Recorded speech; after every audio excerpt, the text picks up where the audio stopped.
I'm not sure if it was the last episode we did on feminism or the second one we did, because we've done 3 now. This is the 4th one.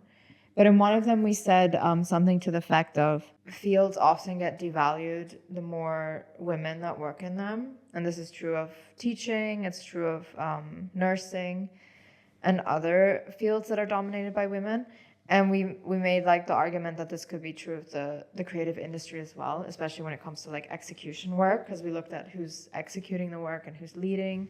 We're going to go into that more in this episode as well. And when we talk about the devaluation of design, it's tempting to say like it's because women are mostly doing it or women are mostly studying it. And I think it's true to some extent. But the deeper issue is obviously structural, and all these episodes we're doing is they're centered around the idea of radical feminism and the patriarchal structure.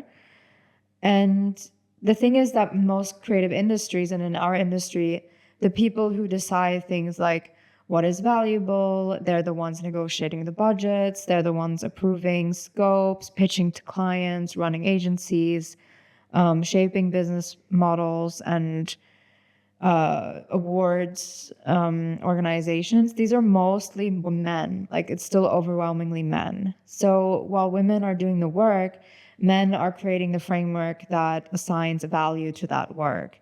And that is so important because those are the limits that we are working in terms of like, for as a creative person, we're working within that framework, and what clients value and what the creative industry values is all like based on what men have decided for us. So that's what we want to talk about in this episode.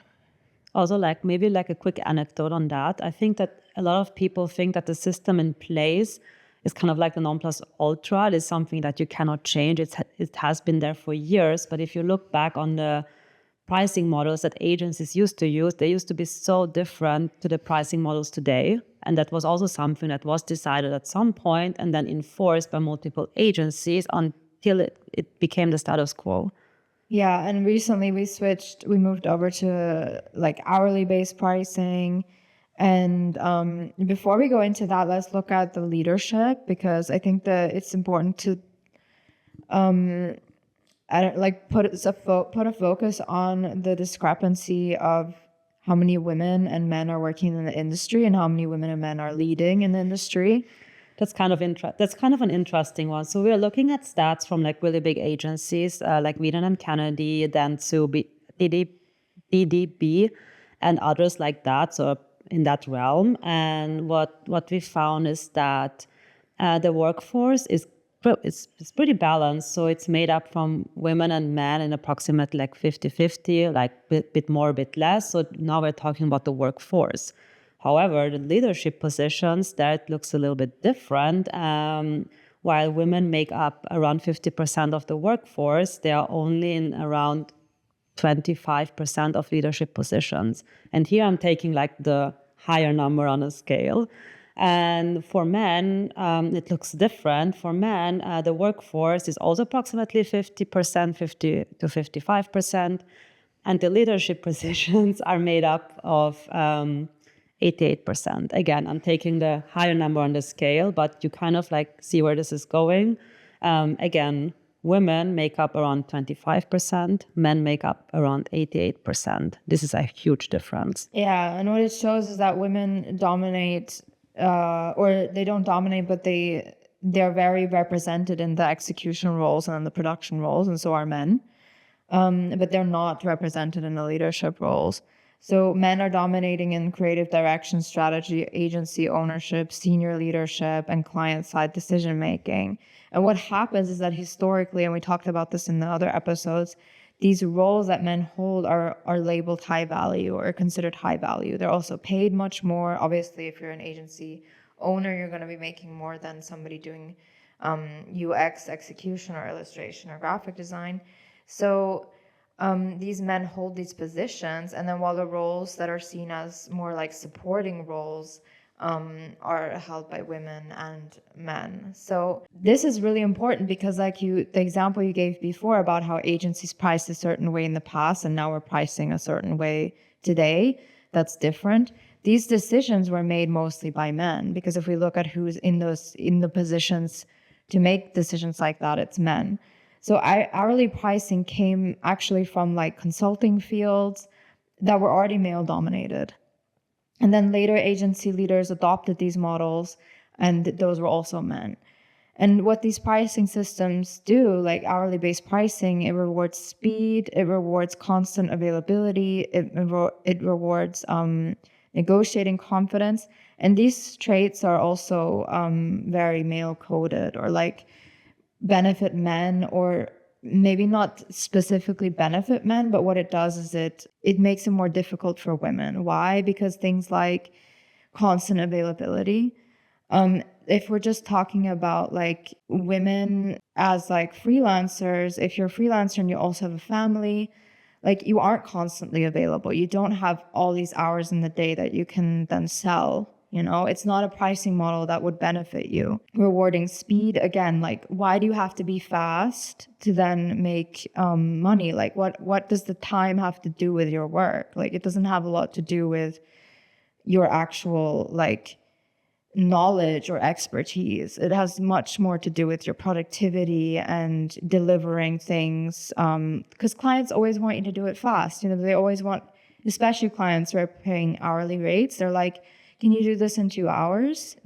Like it rewards being fast because the clients are going to be happy about that. And yeah, especially mothers are disproportionately harmed by hourly and output based models. Also, when you look at society and the gender roles that are still in place, it's mostly women who do most of the childcare. Yeah, and it just is that way, like, and the structures in place makes it even more difficult for women who are then also like forced into that role, whether it's by society or by their relationship situation.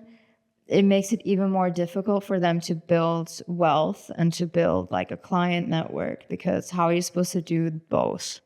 It's extremely difficult. Yeah. If there is no system that supports you, like supports your role in society, like it's kind of like, the more I think about it, the angrier I get, actually, because like half of the population has those struggles, but the system in place doesn't help them at all.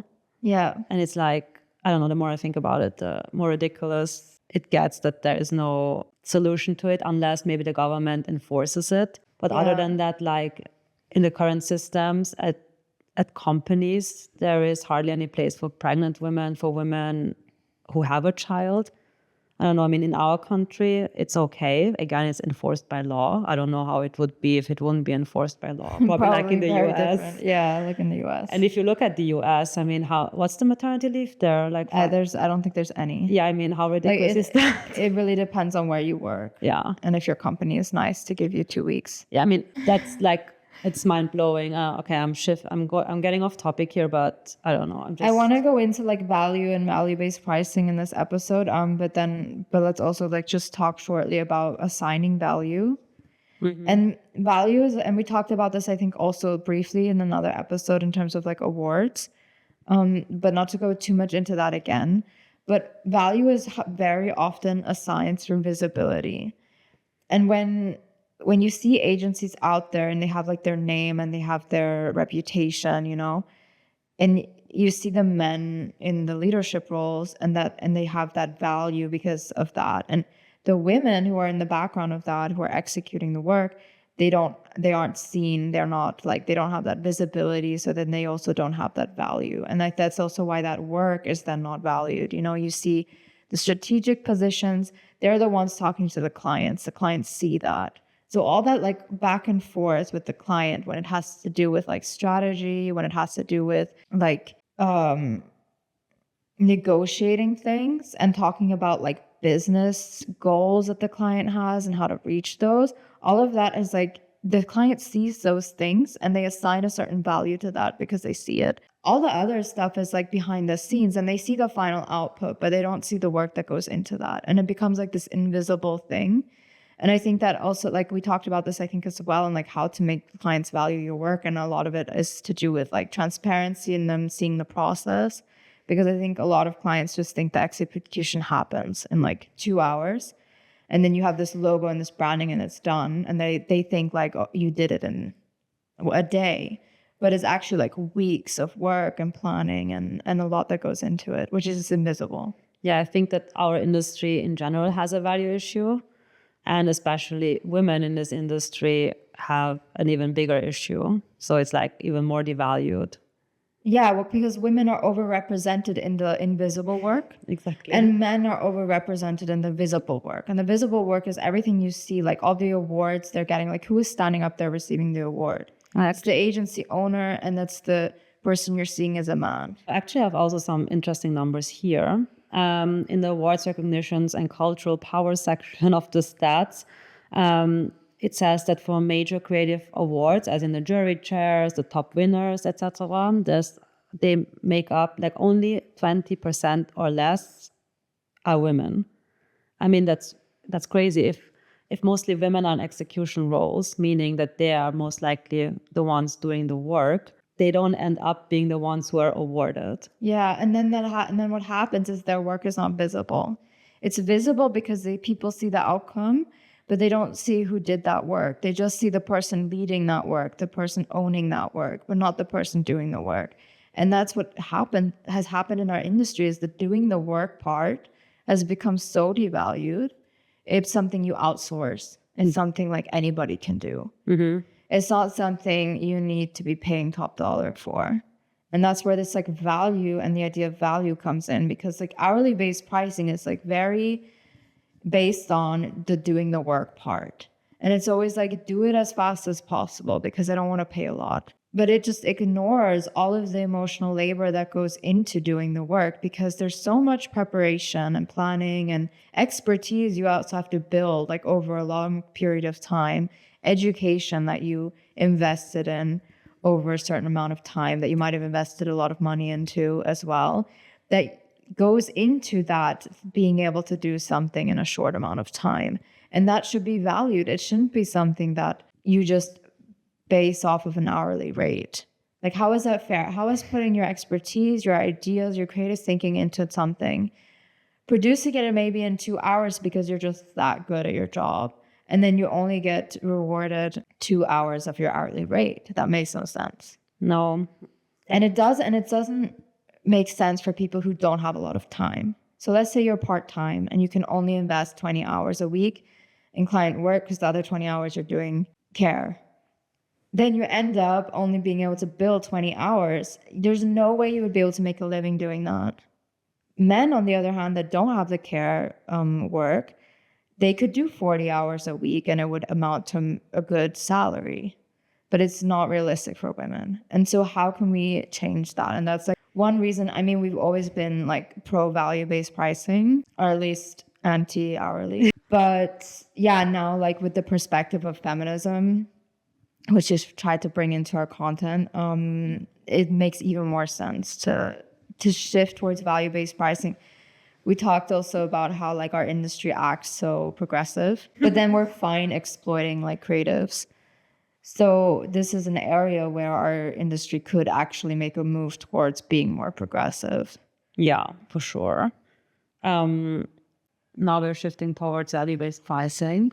Yeah. So value-based pricing is a really, like, at its core, a feminist position, because what it does is it doesn't reward hours or like pure output. It rewards impact, insight, and decision making. And these are areas where women have been historically been excluded. So when women set prices based on outcomes and not hours, what we're doing is we're stepping into those roles of like being a strategist, being a leader, being a decision maker, and defining value. So it shifts power away from like the traditional structure where men are defining value. So if we are able to price our work based on the labor that we put into it, and by labor, I mean like the thinking, because so much of our work is not just creative thinking, but also strategic thinking. And women are doing that too. You just don't see it because we're not in those roles. But a designer who creates like a design system is thinking strategically. They're doing emotional labor. They're thinking, how can I make this system so easy that like whoever uses this afterwards, like it's super clear and the user who sees this knows what it's about and understands the brand. Designers have been doing that since the beginning of design. And it's something that people don't talk about enough. Like, people think designers just make everything look pretty, but that's just like a side effect of what we do. That's actually, I feel like, the easiest part of Easiest it. part. Exactly. Like all of the heavy lifting goes into strategy, emotional labor, just the mental energy, that the output actually meets the requirements. And I don't know, I could like go on a rampant about this. Yeah. How much work goes into a simple design. And the simpler the design looks, the more thinking went on behind it. I Yeah. think that's like a good rule of thumb. So Yeah. if you see something like extremely simple where you think, wow, this is genius, this is so simple and it just works. Yeah, that was a lot of work in the background. Exactly. And value-based pricing centers those outcomes, not just like the final output, but the outcome. So like the business outcome, the outcome that the client has, like either you're making their life easier by doing this work for them, or you're getting them the conversion they need on their website to make sales, or you're getting them that return on investment through your work. Like those outcomes are all centered when we talk about value-based pricing, because your work isn't just a logo. It's creating a brand, it's creating a strategy, it's creating something that the client can use for many years. And it rewards your experience, it rewards your insight, because those are things that only somebody with those things can produce. Like, yes, anybody can create a logo with AI nowadays, but can anyone create a brand strategy that makes sense for the target group, like with your business goals in mind? No. And can AI do that? No. Like, maybe it can someday, but right now it's not at that place. So, and another thing that value-based pricing does is it compensates your emotional labor and the planning that you put into it. So a lot of what we do is thinking about the client and their needs and like managing their expectations. There's a lot of like relationship work going on. And that's something that women have historically been doing like at home as well. So like thinking how they can make everyone's life easier by just planning ahead. And that's a lot of the work that we do. And men do this work too, obviously, like especially men in like project management roles, stuff like that. But that work is often just like a line item. And sometimes it's not even mentioned. Yeah. Like, I don't know a lot of people that put like client management on an invoice. No, agencies, yes, because they're aware and they fill those roles. So that makes sense. But once you're a freelancer, you kind of just like think that's, yeah, this is something that has to happen in the background, but I'm not going to bill for it. Exactly. And it's important to bill for that or like include it in your invoice. Even if you're doing like a value-based price, you should still like be clear about where the money is going. And the things like client management has a high value. And including that in your price already makes it a value-based price, in my opinion. Honestly, it's such a make or break. If that's something that goes wrong, then you lose the whole account.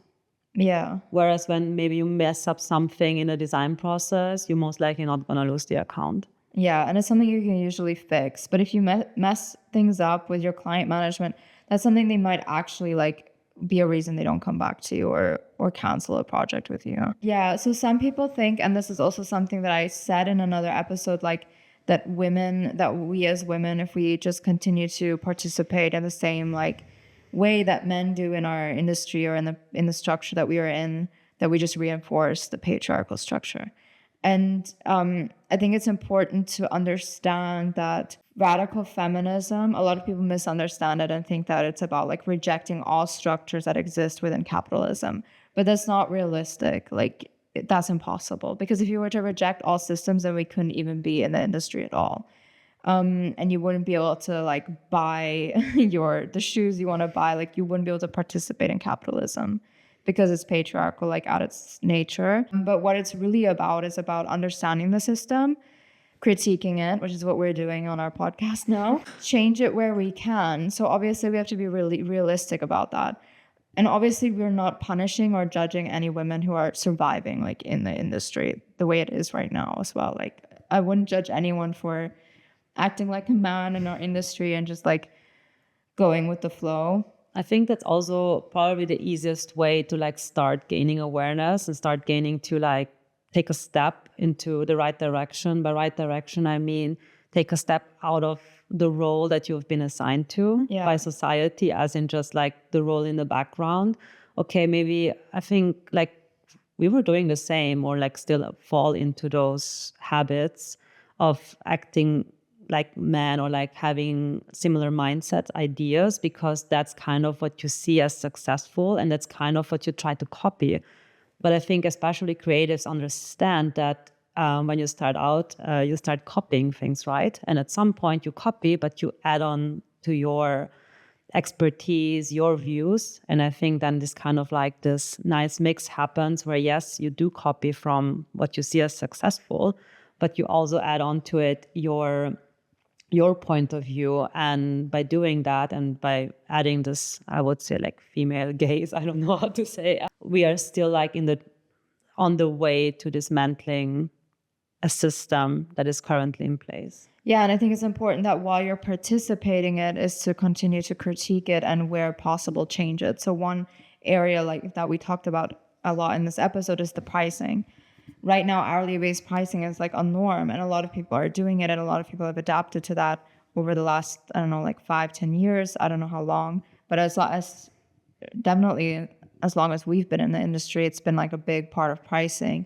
And that's something that has been critiqued a lot as well. And it's important that that is critiqued, and that you can take control over your own pricing and understand that hourly pricing will not benefit you, like anybody really, but especially if you're a woman. So taking control of pricing is not participating in the patriarchy. And historically, like setting your own value, understanding your value, setting it by yourself and not defining it based on what the industry defines as valuable, because right now that will be men defining it. That is also you not participating in the patriarchy. So not letting men define what is valuable. And then reclaiming roles does not equal reinforcing patriarchy. So if your role, for example, you're reclaiming being the strategist, the leader, the decision maker, the value definer, these aren't like patriarchal terms in and of themselves. Like these are just simply parts of the system. And the system has kept women out of these roles. So you entering that role and being able to transform it. So let's say you're a leader, you're a decision maker in an agency, and you decide, we're going to do value-based pricing now. We're not going to do hourly. We're going to change our process. Like women don't have to work 9 to 5. Women don't get a salary based on working their 40 hours a week, but their salary is based on their output and the outcomes.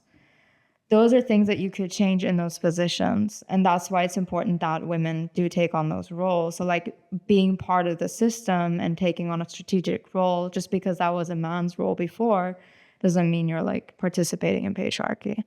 If what you do in that position is try to dismantle the system and not just like continue the status quo, obviously. If you continue the status quo, then yeah, you are reinforcing a system that disproportionately affects women negatively. Oh yeah, and then, I mean, a lot of the value-based pricing content online you'll see are from men, or is from men, which is... Again, you might be thinking like, is me doing value-based pricing not just like copying what the men are doing? But it's not, because what you're doing when you do value-based pricing is that you're refusing to position yourself as like where historically the patriarchy has positioned you as a person doing the execution, which is just manual labor. And you're just like something that can be outsourced and anyone can do. Value-based pricing positions yourself as an expert, as somebody who is going to deliver something that will have a return on investment for the client. It will have a certain business outcome for your client. And these are all things that you can't outsource. And it defines your value in a different way than it has been in the past. And if we do that as an industry, it will allow women, especially women in like freelance roles, to actually make a living doing what they're doing. And it won't be based on their availability. And that's super important for women who don't have 40 hours a week. Thank you for listening to this episode of Never Went to Business School. Don't forget to follow us here on Spotify. And if you enjoy our content, check out our YouTube channel for more educational videos and subscribe to our newsletter on Substack.